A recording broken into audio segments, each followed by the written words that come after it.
Hello guys and welcome back to Custom Gamer. My name is Daz and this is the show where we talk about level design while playing cool maps. Today we're playing a level called Cannon Beach by Jason Gimba. This was a bonus map into the recent Combinationville mapping competition held over at planetphillip.com. Now being the bonus map, that means that the author had a little bit more time to work on this map and it wasn't applicable in the judging for the competition. It was just a nice bonus. Also, it just happens to be the best map in the pack as well, which is why I'm doing a video for it. So if you're not familiar with the Combinationville, basically the constraint was the authors could only have 2 weapons and 2 types of enemies in the map. So in this level Jason has opted for the crowbar, as you can see here, and we're about to pick up some bug bait as well. Which is nicely introed by the fact we've got an antlion queen hung up here, and it's just dropped its bug bait into the nice little receptacle underneath. This whole first area is kind of strange. You've got this eerie music, you've got all these kind of dead antlines everywhere hung up. It's pretty creepy actually. But it sets up this nice intro here, so you can see you've got a padlock on the outside of the door here, so there's no way the player can reach it. And all they've got is the bug bait to kind of work out how to proceed. So you can throw the bug bait at the door and a handy little antline will appear and open it for us. So this is a nice way to remind the player about mechanics, because it may have been a while since they played Half-Life 2 or just used bug bait. So you can throw bug bait, antlines will attack whatever you hit with it, and right clicking will make them follow you, obviously. So Jason does a great job of reminding the player how to use the bug bait and what it can do. And again here you've got this great vista. We heard the boat captain talking to us about the gun which was destroying ships as they pass, and now we can see it for ourselves. You can even see the boat captain waving at us from offshore there. So this is a great scene setting up, because we obviously know we have to go and turn off the gun. We can see a couple of pounders on the beach, which we know we're going to have to turn off to let our antlines through, and the whole level starts falling into place. We can kind of trace a route from here to the gun. So it's a really nice way of giving the player an objective and giving them something nice to look at the same time. It's really well thought out. This is more than a little reminiscent of Nova Prospect when you're coming up the beach with the antlines, turning off all the thumpers here. Probably intentional that way, get the player back into the groove. And again here Jason gives us a lot of explosives, which obviously we can't get past by ourselves, so it's another case where you can use the antlines to solve a puzzle for you.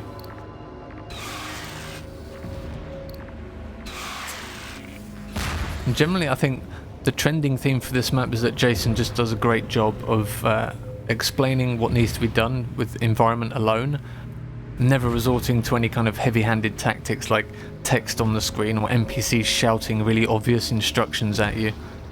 So it's pretty nice. This is the only part of the map I actually had trouble with, so you got these windows that you can break here with the crowbar in order to throw a bug bait through. When I first played this level, it was on my live stream actually, you can check the video, it's on the channel, is that it just didn't occur to me that I could break this window with the crowbar. So I ended up trying to throw bug bait through the roof, like, you know, trying to arc it properly to get it in there. It was a nightmare. I think you could just put that down to me being an idiot, which is perfectly acceptable, but I think it's also the fact that because generally when you play so many Half-Life 2 levels, especially from kind of newer authors and things like that, visual language can sometimes get very, very muddy in your head, because you play a lot of maps where the language is usually wrong in a lot of cases, or just gets kind of bandied around here and there, and the rules aren't as clear in your head after a while. I think that's why I had so much trouble there, but of course I could have just been being an idiot as well. It's perfectly possible. Take this health with us because we might need it. There's only a couple of secrets like this in the map, but it's always nice to find them.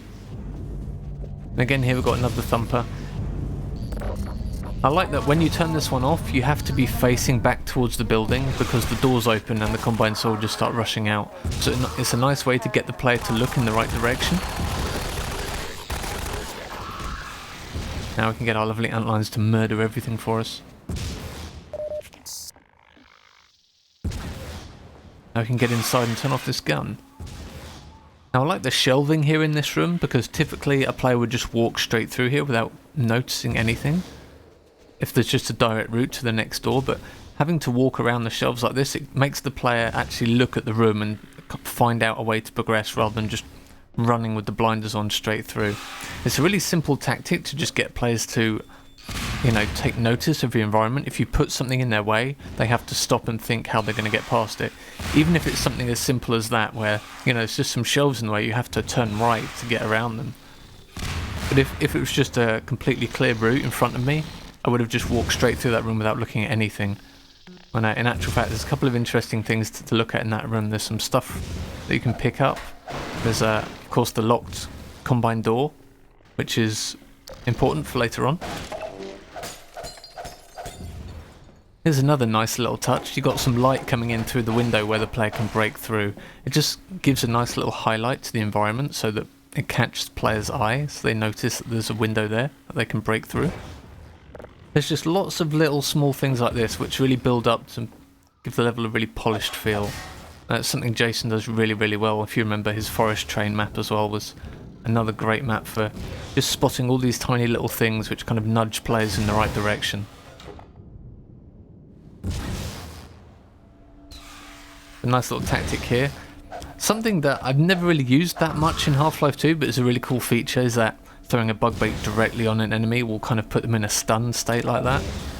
So it's nice to see that Jason uses that here, where you could just jump out of the vent and take a whole bunch of damage crowbarring to death, but if you actually think about it for a moment, you can stun him with the bug bait and then just hit him with the crowbar.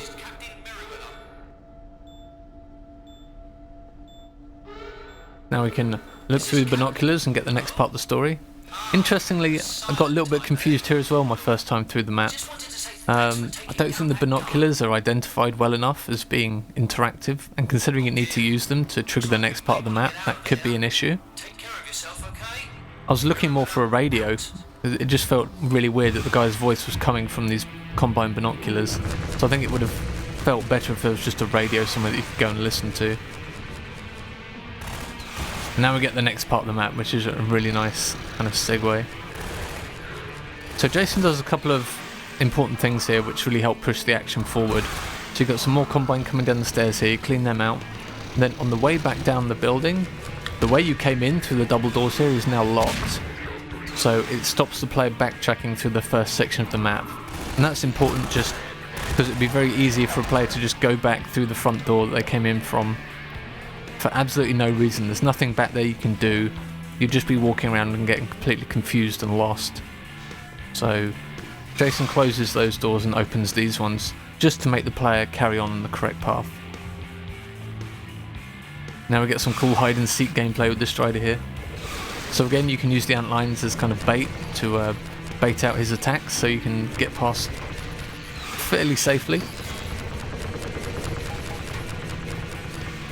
I like the use of the kind of see-through boarded up sections of wall here.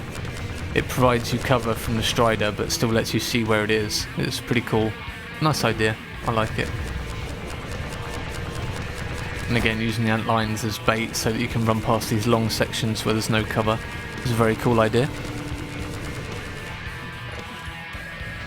Now this next section, again, it's another really simple thing but a very, very cool thing that Jason does here. So you can just throw bug bait at the turrets here to get the antlines to jump in and kill it. But there's also a nice crate placed here that you can use to kind of ninja around on the top here to get over there if you wanted to do that. I think I did this on my live stream first time through. But it's just really, really nice that something simple like a crate there can give extra options to players. I really like that. Gives you multiple ways to solve a simple puzzle. Gonna take out some more combined soldiers here. I like the fact that the Strider's still outside shooting into the window. Jason used this to great effect. As you can see in a moment, he does a really good job with the special effects here. So all the different window panels up here are all different funk. I think it's funk breakable or funk walls. I think my memory's a bit hazy right now. But when they break, the gib direction is set to the direction of the damage. So as you can see, as the strider here shoots through all the panels, all the glass kind of flies in the player's face. It's a really simple thing, but it looks fantastic. It's very, very cinematic.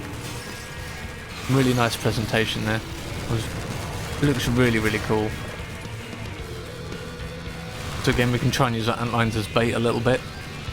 It's quite tough here because you're so close to the strider. It doesn't quite tend to target them as much as I'd like, but you know, never mind.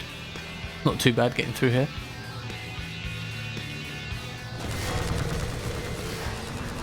And again here you've got the single combine soldier which pops through the door at the end, so you can stun him with the bug bait and crowbar him to death. Get your antlines to do the job perhaps. I can get onto the roof. Now it didn't actually occur to me at first that the crane here was positioned in a way that could kill the strider. On the second time through it's actually really obvious, but I just completely missed it first time through on my live stream. I got a little bit confused when the strider died. I wasn't quite sure what had killed it. But looking at it now, it's actually fairly obvious. I just didn't look up enough.